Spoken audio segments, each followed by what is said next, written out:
கரூரில் கூட்ட நெரிசல் ஏற்பட்ட வேலுச்சாமிபுரத்தில் அஸ்ரா கார்க் தலைமையிலான சிறப்பு புலனாய்வு குழுவினர் ஆய்வு மேற்கொண்டு வருகின்றனர். இது தொடர்பான கூடுதல் விவரங்களை பதிவு செய்வதற்காக நமது செய்தியாளர் பாக்யராஜ் இணைப்பில் இருக்கிறார். வணக்கம் பாக்யராஜ். தற்போது அஸ்ரா கார்க் தலைமையிலான இந்த சிறப்பு புலனாய்வு குழுவினர் ஆய்வு மேற்கொண்டு வருவதாக நாம் அண்மை செய்தியை பார்த்து வருகிறோம். இவர்கள் எங்கெல்லாம் தற்போது ஆய்வு மேற்கொள்கிறார்கள், யாரிடமெல்லாம் விசாரணை மேற்கொள்ளவிருக்கிறார்கள், விரிவான விவரங்களை பதிவு செய்யுங்க பாக்யராஜ்.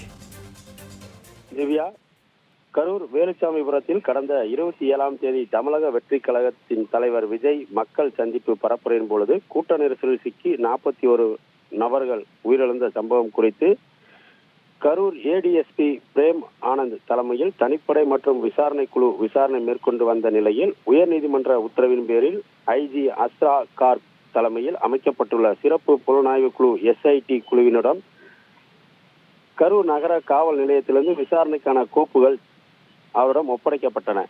இந்த நிலையில் சிறப்பு புலனாய்வு குழு விசாரணை மேற்கொள்வதற்காக ஐஜி அஸ்ரா கார்க் தலைமையில் SIT குழுவைச் சேர்ந்த SP ஷியாம்லா தேவி, விமலா ஆகியோர் விசாரணை தொடங்கியுள்ளனர். தமிழக வெற்றி கழக தலைவர் விஜய் மக்கள் சந்திப்பு கூட்டத்தில் கூட்ட நெரிசல் சிக்கிய 41 பேர் உயிரிழந்த சம்பவம் நடைபெற்ற வேலுச்சாமிபுரம் பகுதியில் இருந்து முதல் கட்ட விசாரணையை இன்று தொடங்கியுள்ளனர். சம்பவம் நடந்த இடத்தினை நேரில் பார்வையிட்டு அங்கிருந்த காவலர்கள், பாதுகாப்பு பணியில் உள்ள நபர்களிடம் விசாரணை இன்று தொடங்கப்பட்டுள்ளனர்.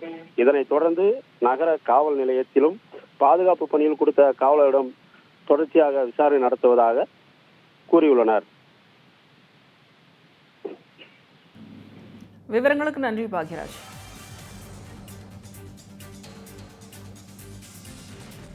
வேலுச்சாமிபுரத்தில் வடக்கு மண்டல ஐஜி அஸ்ரா கார்க் தலைமையில் தற்போது சிறப்பு புலனாய்வு குழுவினர் ஆய்வு மேற்கொண்டு வருகின்றனர். கரூரில் கடந்த 27ஆம் தேதி இரவு தாவிக தலைவர் விஜய் பரப்புரையின் போது கூட்ட நெரிசலில் சிக்கி 41 பேர் மரணமடைந்த இந்த சம்பவத்தில் சிறப்பு புலனாய்வு குழுவினர் அஸ்ரா கார்க் தலைமையில் தற்போது புலனாய்வு குழுவினர் ஆய்வு மேற்கொண்டு வருகின்றனர்.